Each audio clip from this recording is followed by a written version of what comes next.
Okay, bismillahirrahmanirrahim. Allahumma salli ala Sayyidina Muhammad. Rabbi yassir wa la tu'assir wa ta'min bihal.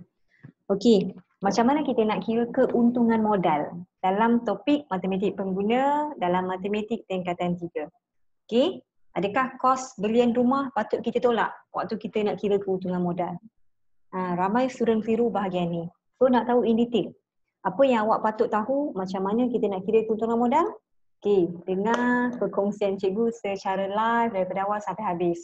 InsyaAllah cikgu akan bantu awak sedikit sebanyak untuk tambah kefahaman. Macam mana kita nak jawab soalan ni? Okey, so salam perkenalan semua. Hai, Assalamualaikum warahmatullahi wabarakatuh. Okey, saya Cikgu Isyirah dari IPCHT. Alhamdulillah cikgu ada pengalaman berjaya bantu pelajar. Okey, ubah result daripada gagal kepada lulus sejak 2013 lagi. Dan Alhamdulillah kepekaran kami adalah membantu selesaikan masalah mak ayah yang selalu risau dan tertekan dengan prestasi matematik anak. So, siapa-siapa yang ada anak, nakkan free bimbingan berkaitan dengan homework matematik. InsyaAllah cikgu akan tunjuk cara step by step. Okay, boleh PM cikgu sekarang di 0145562679. Ataupun boleh je klik link dekat first comment dekat bawah. Okay. Okey, jom. Cikgu nak share hari ini berkaitan dengan salah satu soalan. Okey. Salah satu soalan berkaitan dengan topik matematik pengguna bab 3. Kenapa cikgu pilih soalan ni?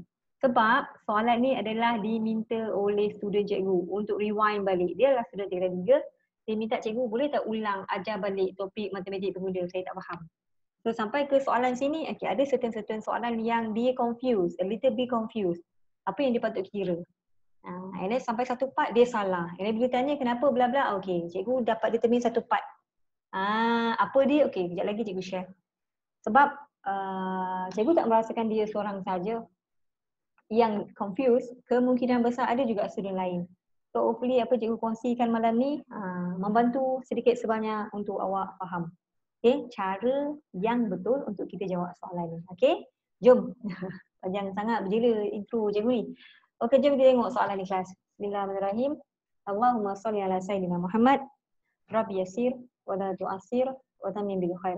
Okey, jom kita baca soalan. Of course, bila dapat soalan, nak tak nak kita kena baca soalan dulu. Apa dia cakap? Encik Faiz membeli sebuah rumah teres. Okey, dia beli sebuah rumah. Of course, bila baca je soalan ni, sasa ini adalah kategori pelaburan jenis apa? Jenis hartanah. Dekat sini awak kena take note. Oh, ini adalah jenis pelaburan jenis hartanah.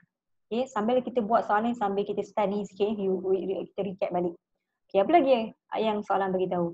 Oh, Encik Faiz beli sebuah rumah di Kapar dengan harga RM200,000 pada 1 Januari 2016. Dia beli rumah tu RM200,000. Soalan cikgu pada awak, adakah dia beli secara cash? Kita tak baca soalan lagi sampai habis. Tapi in logically, majority rakyat sekarang beli rumah adalah secara pinjaman. Minority yang beli secara tunai. Okay? Dia nak beli rumah. Makanya dia tak akan keluar RM1,200,000. Tak. Okay? So sekarang ni jom kita baca soalan. Apa lagi yang dia bagi tahu? Beliau telah menjelaskan 20% wang pendahuluan. Senang cerita dia nak beli rumah. Okay? Cik Faiz nak beli rumah, dia bayar deposit dulu. Berapa jumlah dia? RM40,000. Untuk pengetahuan awak, RM40,000 adalah kos pertama yang dia bayar. Cikgu tahan tanda start saya. Duit pertama yang Encik Faiz keluar daripada poket dia untuk beli rumah ni. Nampak Ini pelaburan bukan pelaburan, maksud cikgu nak beritahu kos pertama yang dia terpaksa tolak daripada duit poket dia, daripada duit simpanan dia untuk beli rumah yang bernilai RM200,000. Sekarang faham konsep dia? Okay, good. So now apa lagi soalan bagi kelas? Okay, baca. Sambil cikgu explain apa yang awak patut faham. Next, Encik Faiz menjual rumah tersebut pada 31 Disember. Dia beli tahun 2016 and then dia jual balik. Dia jual balik pada tahun 2020 dengan harga RM350,000. Okay, jujur cikgu nak tanya awak. Ikut logik. Okay, ikut logik Ikut logik. Encik Faiz dah lah beli dengan RM200,000. Contoh cikgu lakar sikit ke sini. Dia beli RM200,000. Dia beli and then tutup dia jual. Dia jual dengan harga RM350,000. Untung ke untung? Untung mah. Nampak tak nilainya bertambah? Berapa keuntungan dia kalau kita kira secara kasar? 150,000 Encik Faiz boleh dapat. Ini adalah kiraan secara kasar. Kalau soalan tanya berapakah untung yang diperoleh. Tapi hati-hati. Bukan macam tu cara kira dia. Sebab kita tak baca lagi soalan tu sampai habis kelas. Okey? Faham setakat ni? So untuk pengetahuan awak, bila berlaku penjualan rumah, of course ada kos-kos lain yang terlibat kelas. Apa kos dia? Jom kita baca soalan. Jom kita baca soalan. Untuk pengetahuan, bila kita nak menjual rumah akan ada kos-kos yang terlibat. Kalau perasan ada dapat dalam jadual ni ialah kos duty stamp, kos guaman, kita kena upah peguam, kita kena upah ejen untuk jual rumah tu. So segala kos ni perlu dibayar oleh siapa? Oleh Encik Faiz tau. Dia keluar duit juga untuk membayar menjalankan proses penjualan rumah tu. Okey? Okey dah, kita lari ke tepi dah ni. Jom kita fokus balik pada soalan. Apa dia cakap? Apa lagi dia bagi tahu? Jumlah pinjaman yang masih berhutang kepada pihak bank ialah RM100,000. Okey, stop sampai sini. Sambil kita buat latihan ni, sambil cikgu share cara jawab soalan ni, of course, sambil tu cikgu nak share fakta penting yang awak kena tahu. Okey, kan tadi cikgu cerita. Okey, majoriti rakyat di Malaysia akan beli rumah secara apa? Bukan cash majoriti rakyat di Malaysia akan beli rumah secara pinjaman, pinjam duit bank. So bila kita dah buat pinjaman dengan bank, maknanya setiap bulan akan ada komitmen, ada bayaran-bayaran tetap yang kita kena bayar pada pihak bank. Okay, so kalau awak baca pernyataan ni, jumlah pinjaman yang masih berhutang kepada pihak bank adalah RM100,000. Waktu time Encik Faiz nak jual rumah ni, dia masih lagi berhutang dengan pihak bank RM100,000. Agak-agak dia kena bayar tak? Yelah, memanglah kena bayar. Sebab apa? Dia nak jual rumah. Nak jual rumah dalam keadaan hutang tak bayar. Logik boleh ke tidak? Tak. Makanya dia kena langsaikan hutang dia dulu. Okey? Nampak tak? Kos yang dia terlibat. Dia nak jual rumah tapi encik nampak bracket. Bracket pertama deposit. Bracket kedua lah RM100,000 ni. Okey? Dia kena bayar juga pada pihak bank. Next, apa lagi yang soalan bagi tahu? Okey, apa lagi yang soalan bagi tahu? Dia kata apa? Manakala jumlah pinjaman yang telah dilunaskan kepada pihak bank. Okey. Berjumlah RM175,000. Ini adalah jumlah duit poket yang Encik Faiz dah bayar kepada bank. Selepas dia beli rumah tu. Nampak tak dekat situ? So cikgu kena tanda juga merah dekat sini. Sebab apa? Dia melibatkan duit-duit Faiz, Encik Faiz ni. Okay? Yang memerlukan dia bayar pada bank. Semata-mata sebab dia beli rumah tu. Dia adalah antara kos yang terlibat. Okay? Next, apa lagi? Jumlah sewa yang diperoleh sepanjang pemilikan rumah tersebut ialah RM80,000. Okey. Bila sampai sini awak kena take note. Okey, rupanya Encik Faiz ni sepanjang dia beli rumah tu dia ada buat sewaan kepada orang luar. Of course, dia tak duduk Bila dia sewa dekat orang luar, dapatlah duit poket dia. Berapa nilainya? RM80,000. Okey, so bila sampai sini cikgu sangat suka untuk kita recap balik apa kita belajar sebelum ni. Okay, kejap.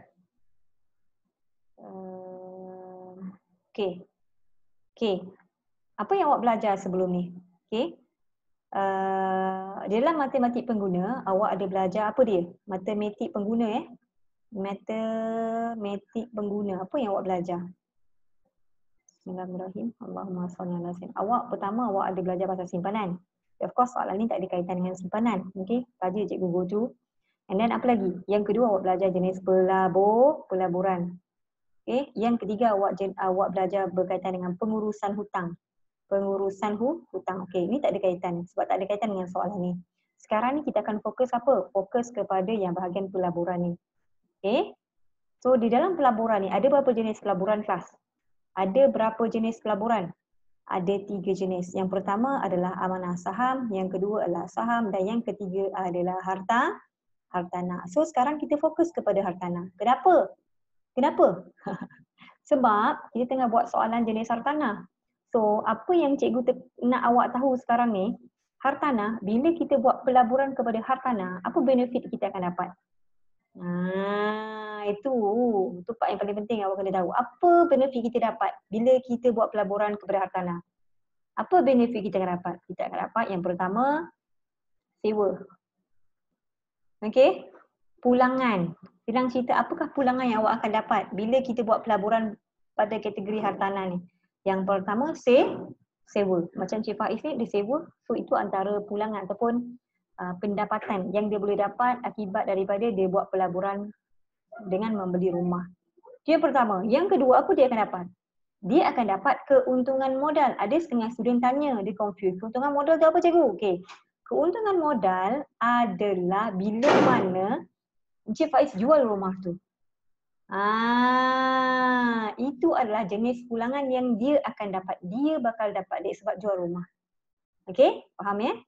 Kalau secara kasar tadi kita dah kira kan. Dia jual RM 350,000. Dia beli RM 200,000. So maka perbezaan ni kita dikira sebagai untung. Tapi of course, tadi cikgu dah cerita, bila melibatkan penjual rumah akan ada kos-kos lain terlibat. Apa dia? Duty stamp, kos kewangan, commission agent.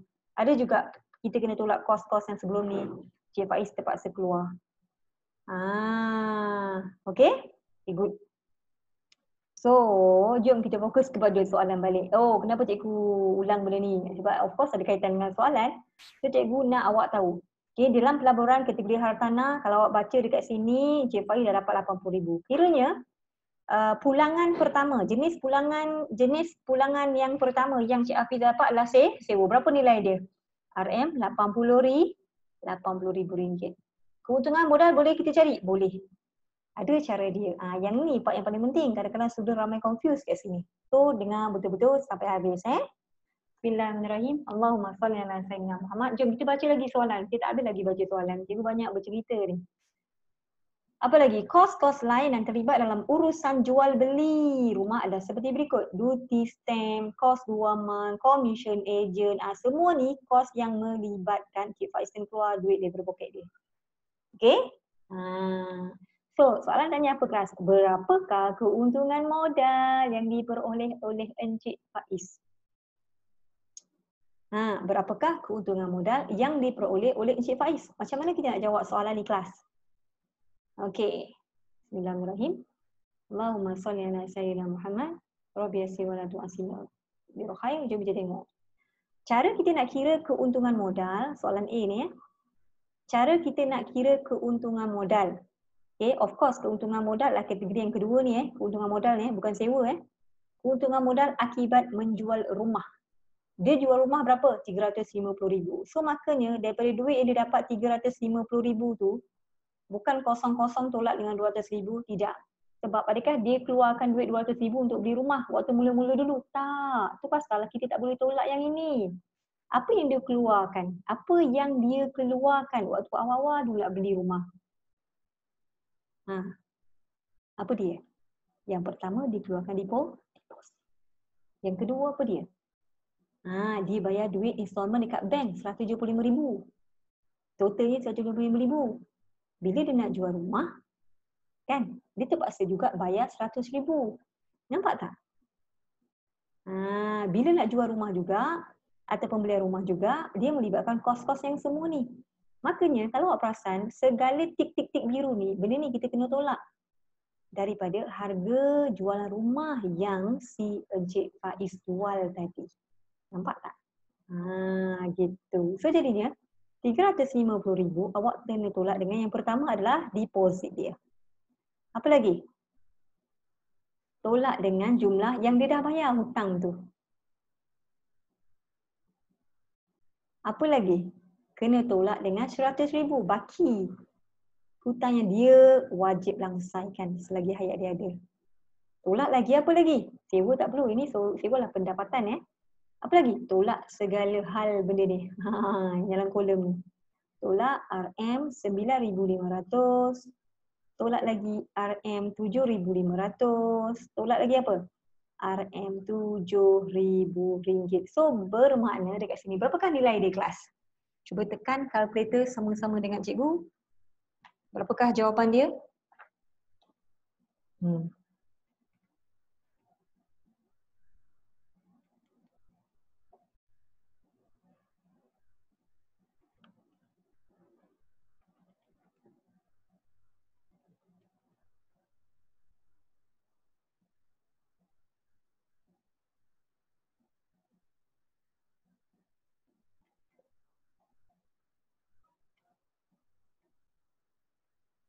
Berapakah jawapan dia?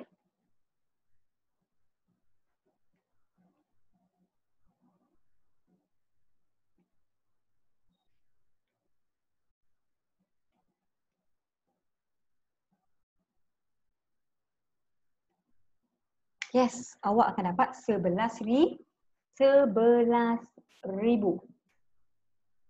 So bermakna nilai dekat sini adalah RM11,000 keuntungan yang Encik Faiz dapat akibat daripada menjual rumah tu. Okey? So tadi cikgu ada ceritakan kalau kita buat pelaburan jenis hartanah, ni yang ni ada dua jenis pulangan. Yang pertama sewa dan yang kedua keuntungan modal. Tadi kita kira-kira berapa nilai yang dia dapat? Nilai yang dia dapatlah RM11,000. Okey? Setakat ni clear? Dah clear dah cara macam mana kita nak kira keuntungan modal? Adakah awak faham? Cuba angguk sikit. Okey, alhamdulillah awak faham. So now jom kita continue. B. Okey, A kita dah settle, B pula. Tentukan jumlah pulangan yang diperoleh oleh Encik Faiz. Okey. Okey. So B ni awak kena tahu, dia nak jumlah pulangan. Bila jumlah pulangan, awak kena kenal pasti apakah pulangan atau jenis pulangan yang Encik Faiz boleh dapat daripada pelaburan hartanah tadi. Apa dia yang dia akan dapat? Ya betul. Pulangan yang dia akan dapat adalah yang pertama sewa dan yang kedua keuntungan modal. Itu je. So jumlah pulangan tadi kita akan ambil sewa tambahkan dengan keuntungan modal tadi. Kelas. Okey? So, berapakah nilai sewa yang dia dah dapat? RM80,000 tambah dengan keuntungan modal yang kita dah kira tadi RM11,000. So, makanya berapakah jumlah dia?